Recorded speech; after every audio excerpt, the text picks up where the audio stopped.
Well, this morning, September 8th, Tuesday, there was a text from Micah chapter 5, starting with verse 2. So I'm going to read that. And for me, the hymn "Turn Your Eyes Upon Jesus" came to mind this morning as there's this encouragement. Turn your eyes upon Jesus, and the things of this world will slowly dim. I think if I remember that correctly. Um, Hold on. And as we find ourselves in a world increasing with uncertainty and division and unrest and challenge, I think there is tremendous benefit in turning our eyes toward Jesus and seeing the ways in which Jesus is calling us toward compassion and love and forgiveness and reconciliation in Him and making peace and just finding that third way forward that is seeking the renewal of all things, personally, corporately, etc. So this text is a gives us a glimpse into Jesus, and I just for me there were it was worth writing down just a couple visions of Jesus in this text that I think is presented to us. And so I'm going to read from Micah. This is Micah 5, starting in verse 2.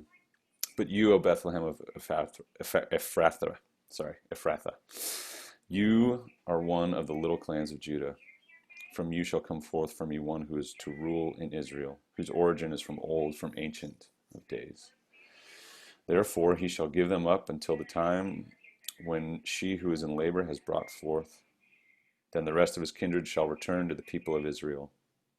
And he shall stand and feed his flock in the strength of the Lord, in the majesty of the name of the Lord his God. And they shall live secure, for now they shall live secure. For now he shall be great to the ends of the earth, and he shall be the one of peace. So as we turn our eyes toward Jesus this morning, I just wanted to highlight a couple of the sort of visions of Jesus that we see from this text. First, he's from Bethlehem, and he's out of a context that isn't at the center point of life in Jewish culture in the ancient Near East.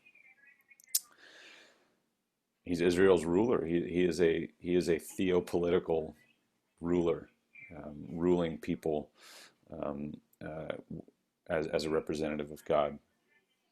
He is of ancient origin. He is his life is so much deeper and broader and wider than simply his time walking this earth.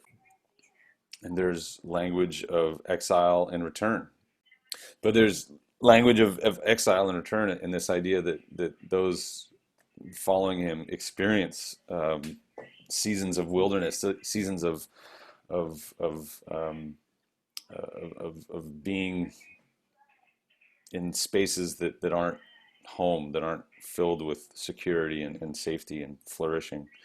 But there is that return as well. Um, this idea that his flock and his people are called referred to as kindred. That it's not just this. He's this ruler that rules from a throne somewhere, disconnected to the people, but he considers them kindred. Uh, that he stands and leads with the. All right, nice dragon. Thank you. Good. It's a dinosaur. Okay, good dinosaur. Parker drew a good dinosaur. Um, but he leads as one connected to his people. That he stands and feeds his sheep with the Lord's strength. That he does so as this sort of divine led and uh, empowered leader. That he secures safety and life, flourishing life for his kindred.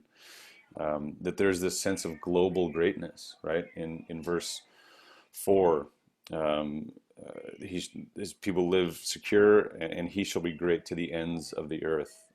That Jesus is a ruler that transcends the sort of current geopolitical landscape. It's the rule of Jesus is global, and that he is the one of peace.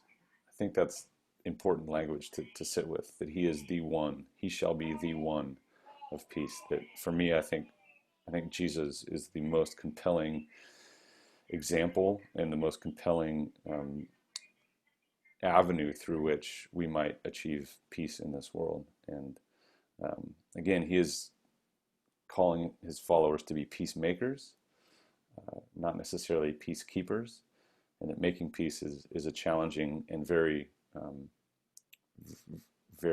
difficult path forward, but I think it's who we're called to be. So for me this morning, there was a great reminder that turning my eyes upon Jesus is an opportunity to allow some of the brokenness and allow some of the sort of negative things that are just filling our world right now, to let those fade to the background, not to ignore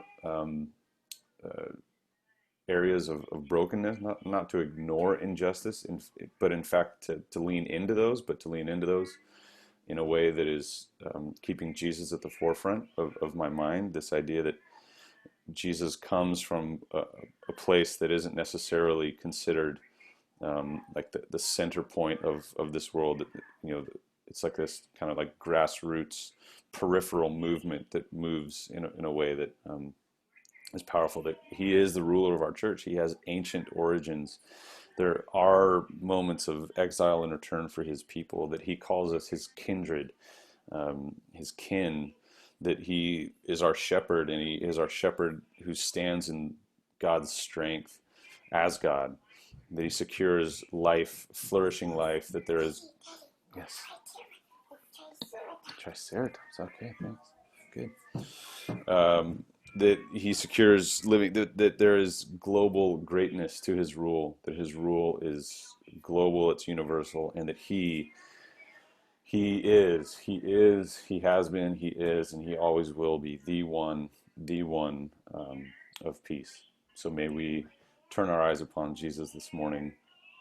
May the things of this world that would divert our paths in other ways, may those things become dim as we stare at him, the one who leads us, and the one who I believe is bringing everlasting peace to a very, very broken world.